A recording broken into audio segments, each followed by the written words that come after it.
Really true good and great things are always simple. The language of truth is always simple. Seneca. Why do we think that complex lives of the rich and famous and powerful, or the big CEOs, the billionaires, why do we think their lives are better? Well, it's part of the fundamental delusion of society that if you have a lot going on, you have a lot of opportunities, and most important of all, you have a lot of money, therefore your life is perfect.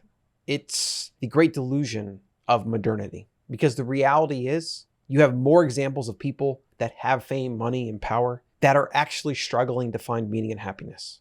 Duality definitely has something to do with this, because struggle is inherent in finding meaning.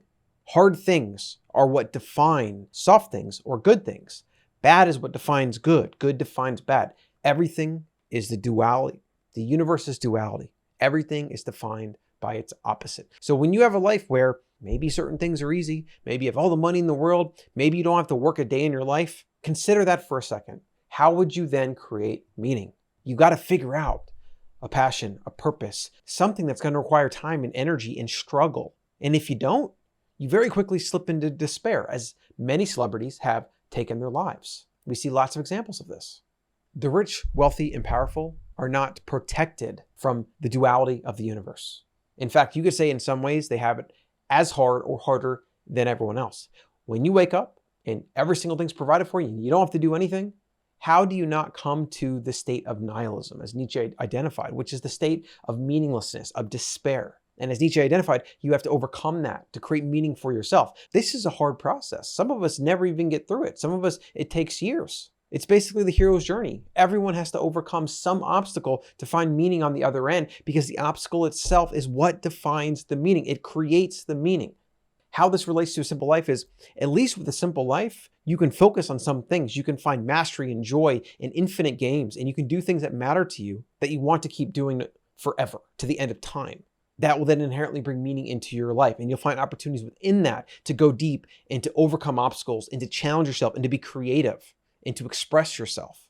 All things that a very complex, pulled in 1,000 directions life keeps from you, because you don't know where to spend your energy. You are a mile wide and an inch deep. Rather than a better life is about going as deep as you can into one or two things. Become a master of life, a master of literature, of writing, of whatever your craft is, whatever your skill is. Maybe it's extreme rock climbing, maybe it's surfing. You got to find something that challenges you, that you can do every day until the day you die. That's what fundamentally is missing from the success equation, is everybody thinks that you just make money and then you're successful and then you're happy. That's not what happens at all, which is why there are so many examples of people having a lot of money and being miserable and losing sight of what really matters in life and not spending time with their friends and family, even though they have all the time in the world, and becoming obsessed with making more because they think the answer is more money, more this, bigger that, and then finally I'll have meaning and fulfillment and happiness. Except that doesn't work, which is why these people tend to perpetually chase more until the day they die. And then maybe they wake up and they're like, well, maybe more wasn't the answer. Maybe abundance was right in front of me. Maybe I needed to shift my perspective to understand duality, to pursue those passions that really lit me up, that really brought me energy, rather than defaulting to what society says is better, because more awards, more this, more employees, more money. One thing's for sure, more is not the answer. So a simple life is going to help you realize that and focus on the few things that matter. Here's Cicero. Very often the simplest and least educated people can easily and unconsciously understand the meaning of life, while the most scholarly people lack this ability because they have been too educated to understand the simple things that are basic to all people. The clearest and simplest notions are almost always concealed by sophisticated meditations. And finally, Tolstoy here. If you want to find an example to follow, you should look among simple, humble folk. There is real greatness only in those who do not advertise themselves and who do not understand themselves as great. And this is another reason why you can learn from everybody. People that you see on the streets that might be homeless and struggling, you can learn from them. We should not write them off. We should not write anybody off that we perceive as higher or lower or whatever.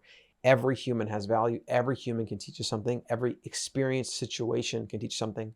Open our eyes, remove dogma, remove ego, focus on simplicity, the few things that matter. See the gifts right in front of you and make sure that you're being grateful for them, rather than thinking that some other thing or something later on or in the future or outside yourself is going to finally be the thing that's going to fulfill you, because it's just not likely to do that. Get the Better Human newsletter over at thebetterhuman.co.